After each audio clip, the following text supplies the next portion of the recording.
नमस्कार, स्वागत है उत्तर प्रदेश की 25 बड़ी खबरों में। सभी खबरों को जाने के विस्तार से चलिए शुरुआत करते हैं आज की पहली बड़ी खबर से। प्रयागराज की भव्यता पर 5600 करोड़ से अधिक होंगे खर्च। श्रद्धालुओं के लिए होंगी 7000 से अधिक शटल बसें। जी हां, महाकुंभ की तैयारियां युद्ध स्तर पर आगे बढ़ रही हैं। लगभग 5600 करोड़ से अधिक के प्रोजेक्ट से प्रयागराज को भव्य और सुंदर बनाया जा रहा है। कुंभ 2019 में पूरी दुनिया प्रयागराज की ओर आकर्षित हुई थी। इस दौरान करीब 25 करोड़ श्रद्धालुओं ने संगम में स्नान किया था। वे सभी इतने बड़े आध्यात्मिक और सांस्कृतिक आयोजन में सहभागी बने थे। वहीं लगभग 100 देशों के राजनयिक भी कुंभ 2019 के भागीदार बने थे। इन लोगों ने भारत के आध्यात्मिक और समृद्ध सांस्कृतिक परंपराओं का अवलोकन भी किया था। इसी क्रम में दिव्य भव्य और नव्य महाकुंभ 2025 के लिए विभिन्न विभागों द्वारा युद्ध स्तर पर काम किया जा रहा है। ये बातें मुख्यमंत्री योगी आदित्यनाथ ने रविवार को प्रयागराज में समीक्षा बैठक के बाद कही। योगी सरकार का बड़ा ऐलान, दिवाली के दिन यूपी वालों को मुफ्त मिलेगा यह सामान। जी अक्टूबर त्योहारों का महीना माना जाता है। आहोई, करवा चौथ, दशहरा से लेकर दिवाली तक इस अक्टूबर या अगले महीने में पड़ते हैं। अब चूंकि दिवाली के ज्यादा दिन शेष नहीं रह गए हैं, ऐसे में माना जा रहा है कि केंद्र सरकार की तरफ से देशवासियों के लिए किसी बड़े तोहफे का ऐलान किया जा सकता है।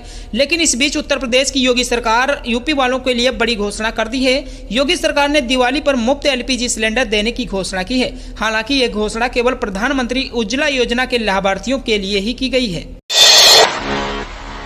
O लेवल और CCC की कंप्यूटर ट्रेनिंग फ्री देगी यूपी सरकार। इसी महीने शुरू होंगे आवेदन। जी हां, पिछड़े वर्ग के बेरोजगार युवक युवतियों को आत्मनिर्भर बनाने के लिए वित्तीय वर्ष 2024-25 के कंप्यूटर प्रशिक्षण योजना के द्वितीय चरण की शुरुआत की जा रही है। इस योजना के अंतर्गत O लेवल CCC का कंप्यूटर प्रशिक्षण प्रदान किया जाएगा, जिससे पिछड़े वर्ग के युवाओं को डिजिटल युग में रोजगार के बेहतर अवसर मिल सके। पिछड़ा वर्ग कल्याण विभाग की निदेशक डॉक्टर वंदना वर्मा ने बताया कि यह प्रशिक्षण उन पिछड़े वर्ग के बेरोजगार युवाओं के लिए है जिन्होंने इंटरमीडिएट की परीक्षा उत्तीर्ण की हो और जिनके माता पिता की वार्षिक आय 1 लाख रुपए तक हो। यूपी में अब कोई नहीं होगा बेसहारा, योगी सरकार की पहल से मिल रही बड़ी मदद। अनाथ और विकलांग बच्चों की सहायता के लिए उत्तर प्रदेश में योगी प्रशासन ने एक महत्वपूर्ण कल्याणकारी पहल शुरू की है। मुख्यमंत्री योगी आदित्यनाथ द्वारा निर्देशित इस योजना का लक्ष्य वित्तीय वर्ष 2024-25 के दौरान 20,000 जरूरतमंद बच्चों को वित्तीय सहायता प्रदान करना है। इस कार्यक्रम के तहत प्रत्येक बच्चे को 4,000 रुपए की मासिक सहायता मिलेगी। प्रदेश सरकार की ये पहल राज्य के सबसे कमजोर युवा निवासियों की भलाई के लिए सरकार की प्रतिबद्धता को दर्शाती है। विकलांग बच्चों की सहायता योजना व्यापक मिशन वात्सल्य परियोजना का हिस्सा है, जिसे केंद्र और राज्य सरकारों द्वारा संयुक्त रूप से वित्त पोषित किया जाता है। पत्नी और बेटियों के साथ मारे गए दलित टीचर के परिवार को यूपी सरकार ने दी आर्थिक सहायता। जी हां, उत्तर प्रदेश में अमेठी में एक दलित टीचर सुनील को उसकी पत्नी और 2 बेटियों के साथ गोली मारकर हत्या कर दी गई थी। अब राज्य सरकार ने परिवार की आर्थिक मदद की है। अधिकारियों ने बताया कि राज्य मंत्री राकेश सचान ने मुख्यमंत्री विवेकाधीन कोष से 5 लाख रुपए, 33 लाख रुपए का एक और चेक और मुख्यमंत्री आवास योजना के तहत एक मकान, 5 बीघा जमीन का आवंटन किया है। राज्य सूचना निदेशक शिशिर ने बताया, मुख्यमंत्री योगी आदित्यनाथ मामले पर करीबी नजर रखे हुए हैं और उन्होंने अधिकारियों को परिवार की सुरक्षा और खुशहाली सुनिश्चित करने के निर्देश दिए हैं। इसके अलावा ऊंचाहार विधायक मनोज पांडे के साथ सचान ने पीड़ित परिवार से मुलाकात की, उन्हें सरकार की तरफ से सहयोग का आश्वासन दिया और न्याय दिलाने का वादा किया। यूपी के 8 विश्वविद्यालयों को जल्द मिलेंगे नए कुलपति। 5 राजभवन से 3 की CM करेंगे नियुक्ति। जी उत्तर प्रदेश के 8 राज्य विश्वविद्यालयों में जल्द ही नए कुलपति की नियुक्ति की जाएगी। इनमें से 5 की नियुक्ति कुलाधिपति के रूप में राज्यपाल करेंगी, तो 3 मुख्यमंत्री द्वारा नियुक्त किए जाएंगे। राजभवन ने इन 5 विश्वविद्यालयों के कुलपति पद के लिए आवेदन आमंत्रित किया है। इसके बाद सर्च कमेटी का गठन किया जाएगा। विंध्याचल मंडल के मिर्जापुर जिले में स्थापित मां विंध्यवासिनी विश्वविद्यालय, देवीपाटन मंडल के बलरामपुर जिले में स्थापित मां पाटेश्वरी देवी विश्वविद्यालय और मुरादाबाद मंडल के मुरादाबाद जिले में स्थापित गुरु जम्भेश्वर विश्वविद्यालय में पहले कुलपति की नियुक्ति राज्य सरकार करेगी। जेवर एयरपोर्ट पर एक्सपोर्ट हब स्थापित करेगी योगी सरकार। कृषि उत्पादों के निर्यात को मिलेगा बढ़ावा। जहां योगी सरकार प्रदेश के किसानों की आय, कृषि उत्पादकता एवं कृषि से जुड़े उद्योगों को बढ़ावा देने के लिए यूपी एग्रीज परियोजना के तहत जेवर एयरपोर्ट के पास एक्सपोर्ट हब की स्थापना करने जा रही है। इसे विश्व बैंक की मदद से धरातल पर उतारा जाएगा। इसके अलावा विश्व स्तर पर 2 से 3 उपज का बड़े पैमाने पर निर्यात करने के लिए कृषि SEZ स्पेशल इकोनॉमिक जोन की स्थापना की जाएगी। साथ ही 2 से 3 विश्व स्तरीय हैचरी भी स्थापित की जाएगी। सीएम योगी ने यूपी एग्रीज योजना के तहत किसानों को कृषि क्षेत्र में ऋण को बढ़ावा देने के लिए व्यापक इंतजाम करने के निर्देश दिए हैं। योगी सरकार का यह प्रयास प्रदेश के कृषि सेक्टर को पूरे देश का पावर हाउस बनाने की दिशा में महत्वपूर्ण कदम है। दिल्ली हाईकोर्ट के हस्तक्षेप से निकला रानी लक्ष्मीबाई मूर्ति विवाद का हल, अब ईदगाह कमेटी ने भी जताई सहमति।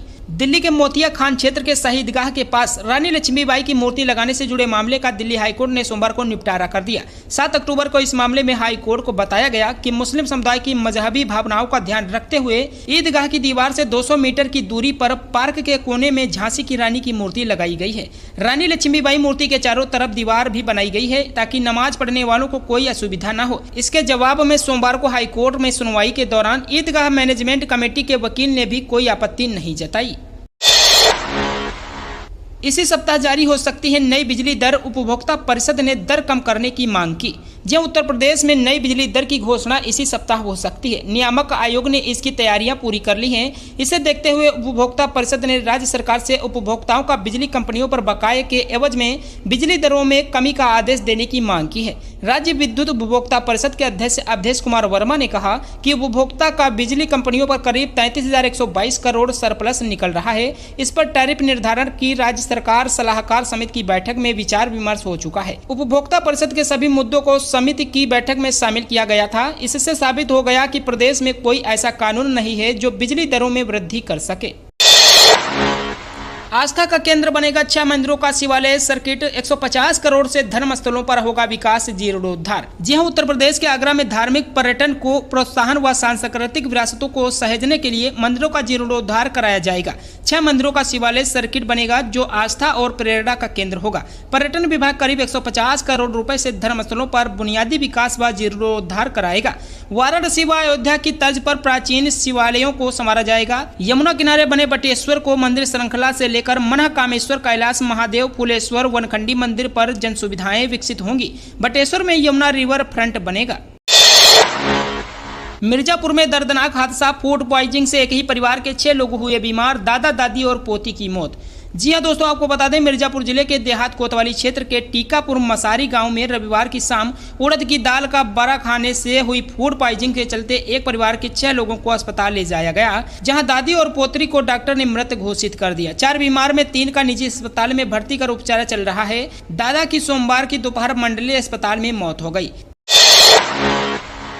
धमाके में मकान की छत उड़ने के बाद टूटी प्रशासन की नींद, भारी मात्रा में आतिशबाजी बरामद। जी हां, इगलास कस्बे में 5 अक्टूबर को आतिशबाजी से हुए विस्फोट में एक मकान ऊपरी मंजिल ढहने के बाद प्रशासन की नींद टूटी और अभियान चलाकर छापे मारे गए। इस दौरान इगलास में भारी मात्रा बनी और अधबनी आतिशबाजी बनाने में प्रयोग होने वाली सामग्री बरामद की गई है। यूपी के किसानों में बढ़ा केले की खेती का क्रेज, पूर्वांचल अवध के कई जिलों में परंपरागत फसलों का विकल्प बना केला। जी हां, कम समय की नकदी फसल और पूरे साल मांग बनी रहने के नाते उत्तर प्रदेश के किसानों को केले की खेती खूब रास आ रही है। प्रदेश के पूर्वांचल अवध आदि क्षेत्रों के कुशीनगर, गोरखपुर, देवरिया, बस्ती, महाराजगंज, अयोध्या, गोंडा, बहराइच, अम्बेडकर नगर, बाराबंकी, प्रतापगढ़, अमेठी, कौशाम्बी, सीतापुर और लखीमपुर जिलों में केले की खेती होती है। योगी सरकार द्वारा केले की प्रति हेक्टेयर खेती पर करीब 31,000 रुपए का अनुदान दिया जाता है। पारदर्शी तरीके से अनुदान पर मिलने वाले कृषि यंत्रों का वितरण और सिंचाई के अपेक्षाकृत प्रभावी ड्रिप और स्प्रिंकलर और सोलर पंप मिलने वाले अनुदान के नाते किसानों का क्रेज केले की जैसी नकदी फसलों की ओर बढ़ा है। यति नरसिंहानंद के बयान के बाद गाजियाबाद में उबाल, कार्रवाई की मांग को लेकर जुटे मुस्लिम समाज के लोग। जी हां, जमीयत उलमा हिंद के बैनर तले बड़ी संख्या में मुस्लिम समाज के लोग मोदी नगर तहसील पहुंचे। डासना देवी मंदिर के महंत यति नरसिंहानंद के खिलाफ कड़ी कार्रवाई की मांग पर लोग अड़े हैं। पुलिस के खिलाफ नारेबाजी भी की गई। एसडीएम और एसपी उन्हें समझाने में जुटे हैं। लोग तहसील में ही धरने पर बैठे हैं। वहीं डासना देवी मंदिर के महंत यति नरसिंहानंद के समर्थन में लोगों ने प्रदर्शन किया। आज हिंदूवादी संगठन पुलिस लाइन पहुंच गए। पुलिस आयुक्त कार्यालय पर प्रदर्शन कर यति को शीघ्र रिहा करने की मांग की है। प्रत्याशियों के नाम फाइनल, बीजेपी जल्द करेगी घोषणा। उपचुनाव को लेकर सीएम योगी ने की बैठक। यह उत्तर प्रदेश विधानसभा की 10 सीटों पर उपचुनाव होना है, जिसके लिए सभी राजनीतिक पार्टियां एक्टिव हो गई हैं। वहीं सोमवार को सीएम योगी यूपी उपचुनाव को लेकर बीजेपी की बैठक ली। इस बैठक में प्रदेश अध्यक्ष भूपेंद्र चौधरी और प्रदेश संगठन मंत्री धर्मपाल सिंह के साथ साथ कुछ प्रभारी मंत्रियों को भी बैठक में बुलाया गया।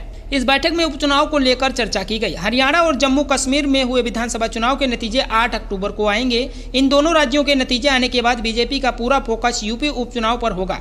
8 अक्टूबर के बाद जल्द ही घोषित हो सकती है यूपी उपचुनाव की तारीख। यूपी में भड़काऊ भाषण देने वालों की खैर नहीं, डीजीपी प्रशांत कुमार ने कसे अधिकारियों के पेच। जी हां, त्योहारों के पहले उत्तर प्रदेश के डीजीपी प्रशांत कुमार ने मातहतों से वीडियो कॉन्फ्रेंसिंग से बैठक की। डीजीपी में माहौल बिगाड़ने वालों, भड़काऊ भाषण देने वालों पर सख्त कार्रवाई के निर्देश दिए हैं। डीजीपी ने वीसी के माध्यम से मातहतों की ऐसी जगहों को चिन्हित करने का आदेश दिया है जहां पिछले वर्षों में लूट, चोरी और अन्य बड़े अपराध हुए हैं। यूपी उपचुनाव में इंडिया गठबंधन की होगी कड़ी परीक्षा, कांग्रेस की चाल में फंसते दिख रहे अखिलेश यादव। जिन लोकसभा चुनावों में जोरदार कामयाबी के बाद उत्तर प्रदेश की 10 विधानसभा सीटों पर होने वाले उपचुनाव को Indian national development inclusive alliance India के लिए एकजुटता के लिहाज से कड़ी परीक्षा माना जा रहा है।